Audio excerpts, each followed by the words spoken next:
ಯಾಕತ್ತೆ ನಿದ್ದೆ ಬರ್ಲಿಲ್ವಾ? ನನಗಿಂತ ನಿನ್ಗೆ ನಿದ್ದೆ ರೆಸ್ಟು ಬೇಕು. ಇವತ್ತು ನನ್ನ ಜನ್ಮ ಸಾರ್ಥಕ ಅಂತ ಅನಿಸ್ತಾ ಇದೆ ಅತ್ತೆ. ಇಡೀ ಜೀವನದಲ್ಲಿ ನಾನು ಮಾಡಿದ್ದು ಇದೊಂದೇ ಒಳ್ಳೆ ಕೆಲಸ ಅಂತ ಅನಿಸ್ತಾ ಇದೆ.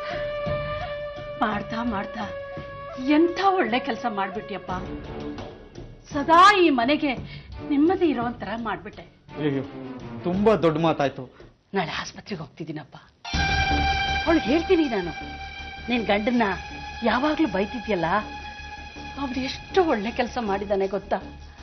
ಅಮೃತನ್ ಕರ್ಕೊಂಬರೋದಕ್ಕೆ ತನ್ನ ಪ್ರಾಣನೇ ಪಣ ಇಟ್ಟಿದ್ದಾನೆ ಅಂತ ಅವಳಿಗೆ ಹೇಳ್ತೀನಿ ಕಣೋ ನಾನು. ಅಮೃತ, ಅಮೃತ ಇಲ್ಲಿದ್ಯಾ? ನಮ್ಮ ಅತ್ತೆ ಬಿಟ್ಟಿದ್ದೆ ನಿನ್ ಫೇವ್ರೇಟ್ ಜಾಗ ಅಂತ.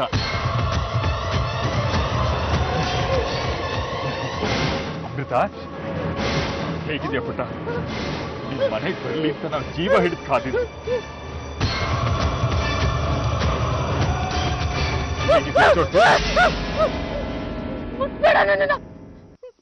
ಮುಟ್ಟಿದ್ರೆ ಸಾಯಿಸ್ಬಿಡ್ತೀವಿ.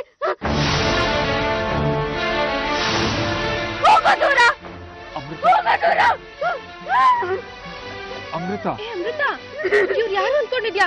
ನರಹರಿ ಅಣ್ಣ, ನೀನ್ ಚಿಕ್ಕಪ್ಪ. ಸರಿಯಾಗಿ ನೋಡಮ್ಮ, ನೋಡು.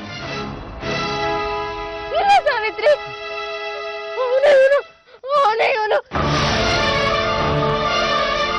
ಹರಿ, ಅಮೃತ ಹಾಗಂದ್ಲು ಅಂತ ಬೇಜಾರಾಗಿದೆಯೇನೋ? ಅಮೃತ ಯಾಕೆ ಹಾಗೆ ಮಾಡಿದ್ಲು? ನರಹರಿ ಅಂದ್ರೆ ಪ್ರಾಣ ಅಲ್ವಾ ಅವಳಿಗೆ?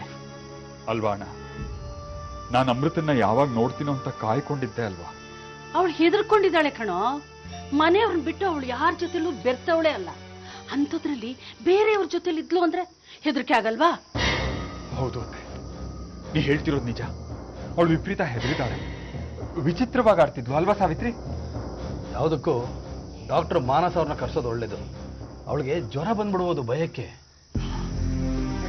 ನಾನು ಇವಳು ನೋಡ್ಕೋತೀನಿ, ನೀ ಆಸ್ಪತ್ರೆಗೆ ಹೋಗ್ಬಾ. ಇವತ್ತು ಅಹಲ್ಯನ ಡಿಸ್ಚಾರ್ಜ್ ಮಾಡ್ತಾರೆ.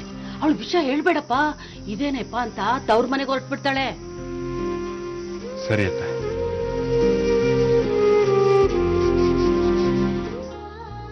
ಸಾರಿ, ತಾಯಿ ಮಗನಿಗೆ ಡಿಸ್ಟರ್ಬ್ ಮಾಡ್ತಾ ಇದ್ದೀನಿ.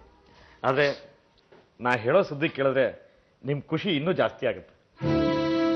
ಏನೋ ಅದು ಜಗ್ಗು, ಒಂದ್ರ ಮೇಲೊಂದು ಆಘಾತಗಳೇ ಅಭ್ಯಾಸ ನನಗೆ.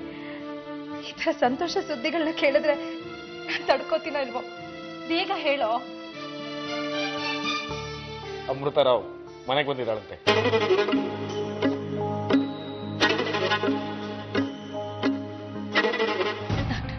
ನನ್ಗೆ ಯಾಕೋ ತುಂಬಾ ಭಯ ಆಗ್ತಿದೆ.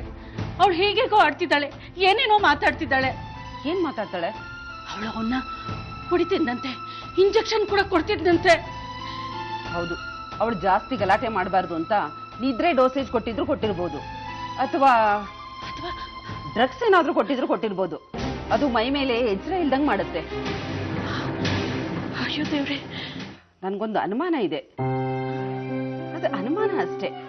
ಅದನ್ನ ಕನ್ಫರ್ಮ್ ಮಾಡ್ಕೋಬೇಕು ಅಂತಂದ್ರೆ ಡಾಕ್ಟರ್ ಮೀರಾ ಅವ್ರನ್ನ ಕರೆಸ್ಬೇಕು. ನಿಮಗೆ ಅದು ಒಪ್ಪಿಗೆ ಇದೆ ಅಂತ ತಿಳ್ಕೊಳ್ತೀನಿ. ಅಮೃತ ಕಿಡ್ನಾಪ್ ಅಲ್ಲಿ ನರಹರಿ ಪಾತ್ರ ಏನಾದರೂ? ಪರಶು, ಏನ್ ಹೇಳ್ತಿದ್ಯಾ ನೀನು? ನರಹರಿ ದುಡ್ಡಿನ ಆಸೆ ಮನುಷ್ಯನ ಎಂಥ ಕೆಟ್ಟ ಕೆಲಸಕ್ಕೆ ಬೇಕಾದ್ರೂ ಉಳಿಸ್ಬಿಡ್ತಾನ. ನರಹರಿಗೆ ದುಡ್ಡಿನ ಆಸೆ ಇದ್ದಿದ್ರೆ 12,000 ರೂಪಾಯಿಗೆ ತಿಂಗಳೆಲ್ಲ ಕೆಲಸ ಮಾಡ್ತಿದ್ನ. ನರಹರಿ ಒಳ್ಳೆಯವನೇ, ಅದ್ರ ಕುಳ್ಳೆತ್ಗೆ ಸಾಮಾನ್ಯನಾ? ಕಿಡ್ನಾಪ್ ಆದ್ಮೇಲೆ 5 ಕೋಟಿ ರೂಪಾಯಿ ಯಾರು ತಂದು ಕೊಡಬೇಕು ಅಂತ ತಾಕೀತ್ ಮಾಡ್ದ ನರಹರಿನೇ 5 ಕೋಟಿ ರೂಪಾಯಿ ತಂದು ಕೊಡಬೇಕು ಅಂತ ಹೇಳ್ದ. ಪೊಲೀಸ್ನವ್ರು ತನ್ನ ಹಿಂದೆ ಬಿದ್ದಿದ್ದಾರೆ ಅಂದ ತಕ್ಷಣ ಆ ದುಡ್ಡು ಮುಟ್ಲೇ ಇಲ್ಲ. ನನ್ನನ್ನ ಕಾರ್ನಿಂದ ಇಳಿ ಅಂತ ಹೇಳಿದವನು ನರಹರಿ ಇಳಿ ಅಂತ ಯಾಕೆ ಹೇಳಲಿಲ್ಲ?